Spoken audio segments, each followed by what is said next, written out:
Peace fam, Mykalee, Isani, Christine here, kitchen witch, slow living nomad, and blogger at Mykalee.com, where I discuss all things food, travel, and wellness. Today, it's all going to be about wellness.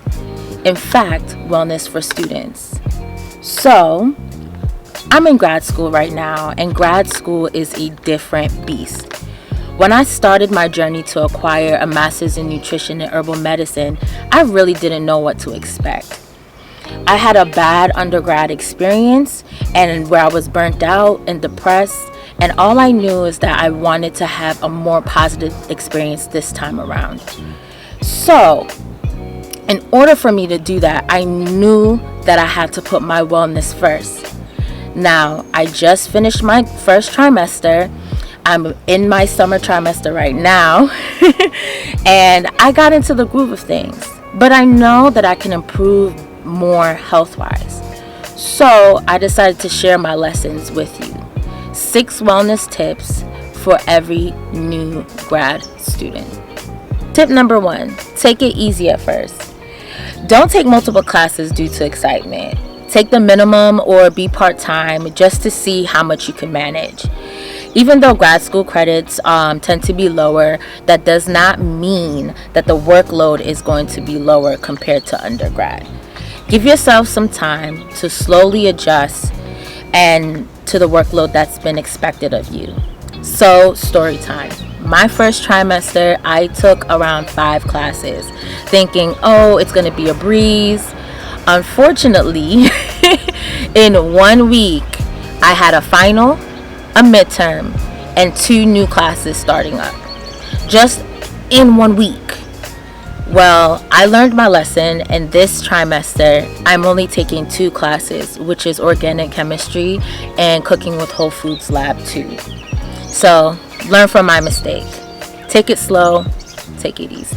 Tip number 2, dedicate a time and a space to study. Make sure you have a set time and a place to study, post, write, and more. Having a designated time and place will keep you consistent, regimented, and focused. Now, don't get me wrong. If you're listening to your textbook while in the gym, on the treadmill, that is okay. However, if your schoolwork is starting to spill into dinner, gatherings, events, and bedtime, that is a problem. So try not to let your schoolwork spill into the other parts of your life, because if it is, you may need to reconsider the amount of workload that you have and reduce it. Number 3, set boundaries with others. Now, the last tip was setting a boundary with yourself, but what about setting boundaries with others? If you're currently around people such as your family members, friends, roommates, let them know that you need your time and space to study. For example, I live with my family, and my time and my space is in the kitchen area, which is a high traffic area.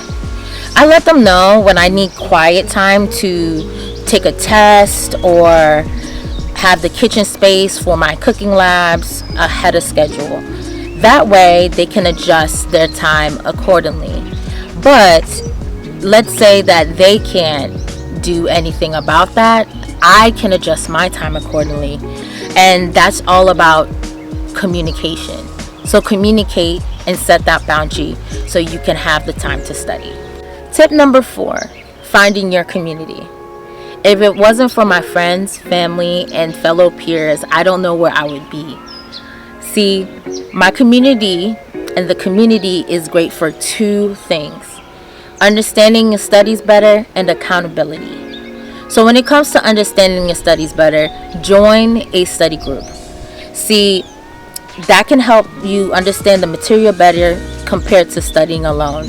When I was in physiology, it was my first time taking physiology, I joined a study group, and if it wasn't for that study group, I wouldn't have gotten to be in the class.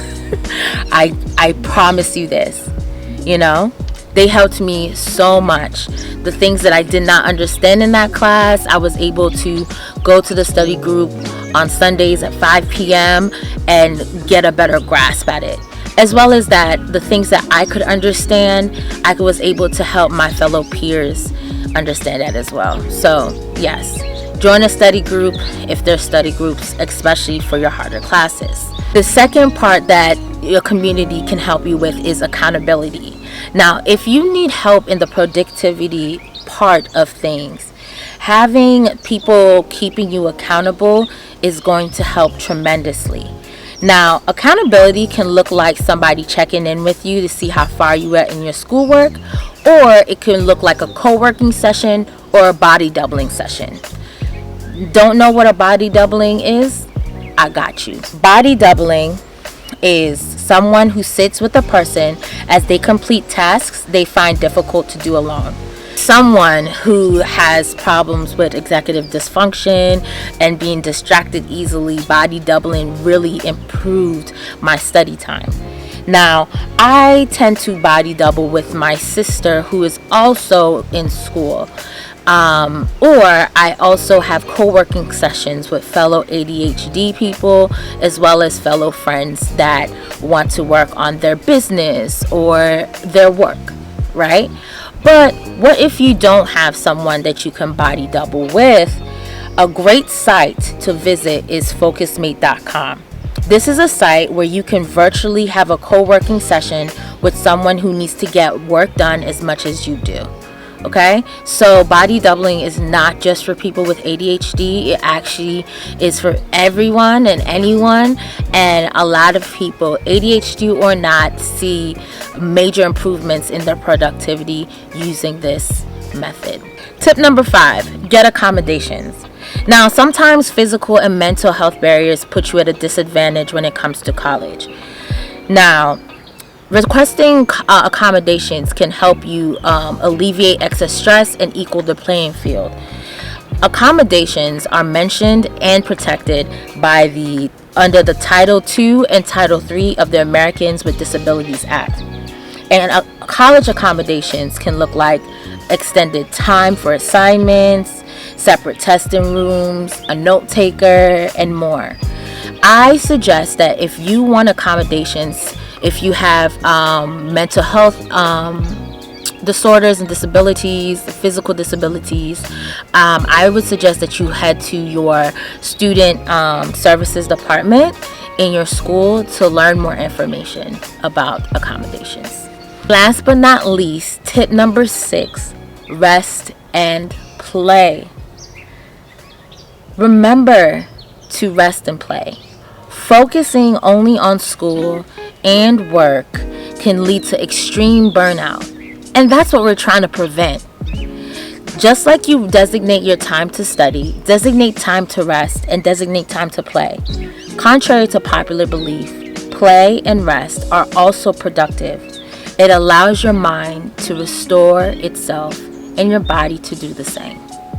So that's it, y'all. Those are my 6 wellness tips for new grad students. I hope you enjoyed the video. If you are a graduate student, if you're a newbie or OG, and you have other tips to share, please share them in the comments below. Please like and subscribe if you're digging the vibe. And till next time, peace.